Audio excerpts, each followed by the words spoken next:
Guys आज का जो एपिसोड था ना बिग बॉस का, वो तो टोटली यहाँ पे ना चाहत के बारे में था और विविन के बारे में था।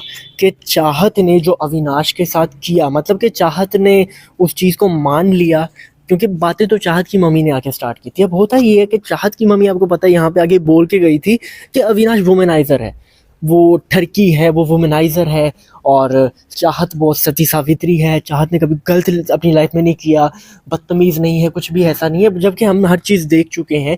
जो बदतमीज़ी का लेवल चाहत क्रॉस कर जाती है हमेशा, वो अक्सर हमें कोई दूसरा मेल कंटेस्टेंट भी देखने को नहीं मिलता ऐसी बदतमीज़ी करते हुए।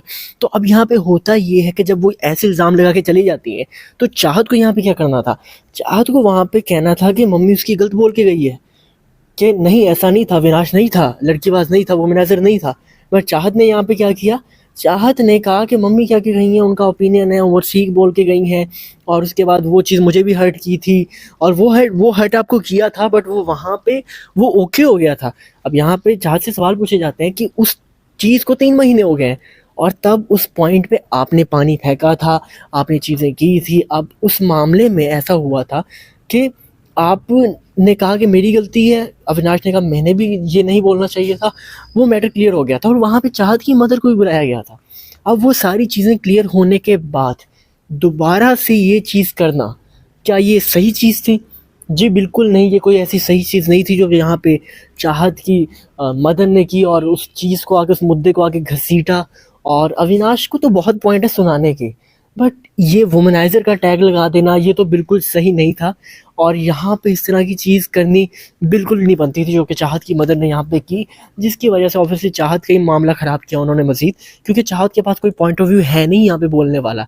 जो मैटर हुआ, जो चीज़ें हुई हैं, चाहत के पास कोई जवाब नहीं इस चीज़ को करने का। अब यहाँ पे सलमान खान भी चाहत को बोलते हैं कि चाहत जो है एक्सेप्ट करो, अगर बॉयफ्रेंड है, अगर कोई रिलेशन है, जो मैटर है, जो चीज़ें हैं, तुम उसको एक्सेप्ट क्यों नहीं कर रही? एक्सेप्ट कर लो ना, इसमें ऐसा इशू क्या है? बट चाहत वहाँ पे मना कर रही होती है कि ये बात ना करें, ये चीज़ ना करें, किसी को बोले ना, ऐसा कुछ है नहीं, ऐसा कुछ है नहीं। अब चाहत इस चीज़ को बार बार लगी होती है, क्योंकि चाहत को कहीं ना कहीं पता है कि ये चीज़ें ओपन अप नहीं होनी चाहिए। जब उसकी मदर कह के गई हैं कि मैं इसको कहीं भी कह दूंगी शादी करवा लेगी, तो करवा लेगी। और जब इस तरह के मामलात खुल के आएंगे, तो चाहत का था कि मामलात ख़राब होने वाले हैं घर में। और चाहत की मदर को देख के लग रहा था भाई वो एक डिल्यूजन में जी रही है कि चाहत बिल्कुल सबसे बेस्ट है, चाहत कुछ ऐसा गलत कर नहीं सकती, चाहत इंसान ही नहीं है, चाहत तो देवता है। तो ये वाली सोच उनकी मदर की थी। अब ऐसा होता यहाँ पे ये है कि सारे मैटर तो ऐसे चल ही रहे होते हैं, फिर सडनली हम देखते हैं कि जो चाहत पांडे का एक्सपोज स्टार्ट हो जाता है। यहाँ पे उसको एक्सपोज करते हैं सलमान खान। चाहत के बॉयफ्रेंड के बारे में बात होती है कि जिनके साथ उनका रिलेशनशिप चल रहा है, उनकी पिक्चर्स दिखाई जाती है यहाँ पे, हर चीज़ बताई जाती है यहाँ पे कि क्या मैटर था। और वहाँ पे चाहत के पास कोई जवाब नहीं होता था। और मुझे लगता है कि चाहत यहाँ पे अपनी गलती की वजह से फंसी है, क्योंकि बिग बॉस ये मैटर क्रिएट करेगा ही, इसमें कोई शक नहीं है। बिग बॉस को जहाँ से व्यूवरशिप मिलेगी, जहाँ से रिस्पांस मिलेगा, वो उस मैटर को लेके आएंगे।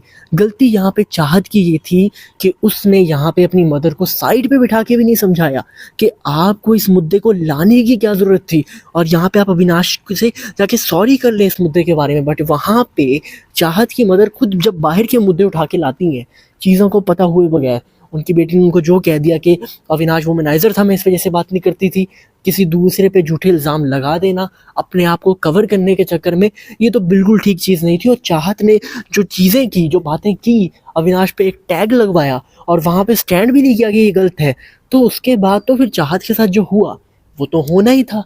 कर्मा नाम की भी चीज़ होती है ना, कि आप अगर किसी को एक्सपोज करना चाहो, वो बंदा अच्छा हो बुरा हो, बट झूठा इल्ज़ाम किसी पे भी लगाओगे तो कीचड़ तो आप पे भी आएगा।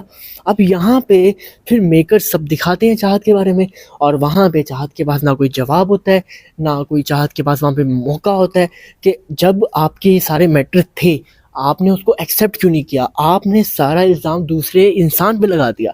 अब यहाँ पे बात अविनाश की करने वाली है कि भाई, अविनाश ने भी यहाँ पे जो चीज़ की बहुत सही की। उसने यहाँ पे चाहत को डिस्क्लोज़ नहीं किया उसकी मदर के सामने। वो चाहता तो फैमिली वीक बर्बाद कर सकता था, बट उसने वो चीज़ नहीं की यार, और ये बहुत अच्छी चीज़ थी।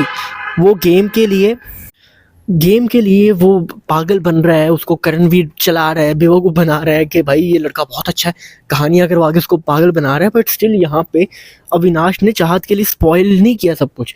बट उसके बाद हम यही देखते हैं कि चाहत का भाई फुल सारा बताया जाता है और उसके बाद चाहत के बाद कोई जवाब नहीं था। फिर यहाँ पे काम्या पंजाबी हमें दिखाई दी। काम्या पंजाबी अपने शो में जब आई थी तो ऑब्वियसली वो टॉप 5 में भी नहीं जा पाई थी। और मुझे हैरत बताऊँ क्या होती है कि जब ये ज्ञान बांटने आते हैं तो इनका ज्ञान ये नहीं हो सकता कि यार भाई तुम कितना कमाल खेले हो, मतलब कि तुम डिग्निटी से खेले हो, तुमने टास्क बहुत अच्छे से परफॉर्म किए हैं, तुमने अपने दोस्तों का साथ दिया है, और सबसे अच्छी बात तुम जो एक चीज़ है ना एग्रेशन, बदतमीज़ी, बिलो द बेल्ट जाना, वो चीज़ें तुमने नहीं की। इस चीज़ को अप्रिशिएट करने के बजाय यहाँ पे ये कहा गया कि विविन तुम नज़र ही नहीं आए, विविन तुमने पूरे शो में कुछ नहीं किया, तुमने अगर यही करना था तो तुम आते ही ना। उस पर सारे इल्ज़ाम लगाएगा और वो बंदा शौक में यार कि ऐसा मैंने क्या गलत कर दिया। और स्टार्ट से लेकर एंड तक शो मेरे अराउंड चल रही है, शो सब मेरे पे चल रहा है, प्रोमोज में मैं आ रहा हूँ, हर चीज़ मेरी दिखाई जा रही है, बट आखिर में आके ये लोग कहते हैं कि मैंने कुछ किया ही नहीं, मैं डिज़र्व ही नहीं करता। तो देखो मेकर्स, जब तक तुमने अपना फ़ायदा उठाना था, जब तक तुम्हें सुपर हिट शो उस बंदे ने दिए, तब तक तुमने उसको इस्तेमाल किया। विविन डिसेना एक ब्रांड था, तब तो ब्लैंक चेक्स आते थे, सारी चीज़ें होती थी क्योंकि सुपर हिट चल रहा था। बट जैसे ही तुम्हारा मतलब पूरा हो गया है और तुम अब किसी और को फेस बनाना चाहते हो, तुमने यहाँ पे आके उसी लाडले को पेलना स्टार्ट कर दिया। अब एक डिग्निटी के साथ गेम खेल रहे हो, वो गलत है, और गालम गलोच करना यहाँ पे ज़रूरी है बिग बॉस में। अगर आप यहाँ पे गालम गलोच नहीं करोगे, लड़ाई झगड़ा नहीं करोगे, बदतमीज़ी नहीं करोगे, बिलो द बेल्ट नहीं जाओगे, तो यहाँ पे आप विनर मटीरियल नहीं हो भाई।